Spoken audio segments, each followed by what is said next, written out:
Buffalo is steeped in a series of historical narratives, from the Iroquois nation to the terminus of the Erie Canal and the westward expansion that emanated from there, electrical power, the history of industry, American architectural civil rights movement, the American arts and craft movement, the Underground Railroad. This place definitely matters. I think Buffalo, New York is the prototypical story of urban America. You walk through the neighborhoods and you see everything from Native American culture still evident here, all the way up through the most modern kinds of colleges and universities and knowledge economy business. This is the story of America, of urban America.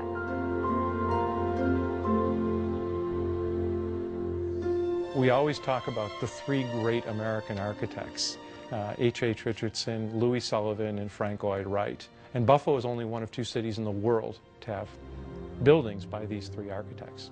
Richardson Psychiatric Center, Louis Sullivan's Guarantee Building, and the multitude of homes that Frank Lloyd Wright built here. But in addition to that, we've got buildings by Daniel Burnham, by Richard Upjohn, by Eero Saarinen, Skidmore, Owings and Merrill, Minoru Yamasaki. So, we've got an incredible amount of great buildings.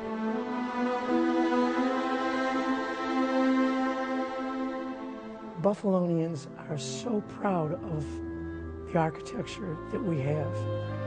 There isn't a single significant building that does not have a whole friends group associated with it, whose job it is to make it look just as good as the day it was built. You don't visit Buffalo and look at things that once were wonderful and just aren't anymore. They're still wonderful.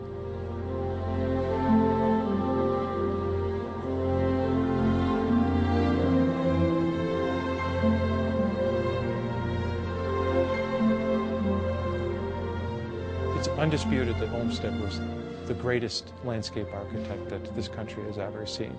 And Buffalo has the most extensive Olmsted Park system in the country that covers virtually every corner of the city and connected by incredible parkways. Buffalo is a great place.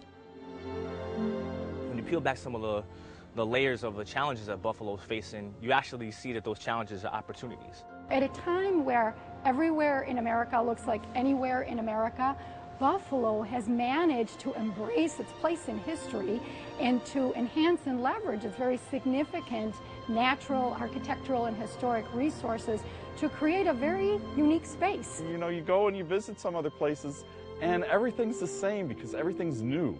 Here we have a mixture of old and new, and we have the mixture of the opulent and the very simple. It all comes together here, and I think that also helps us be who we truly are as Buffalonians.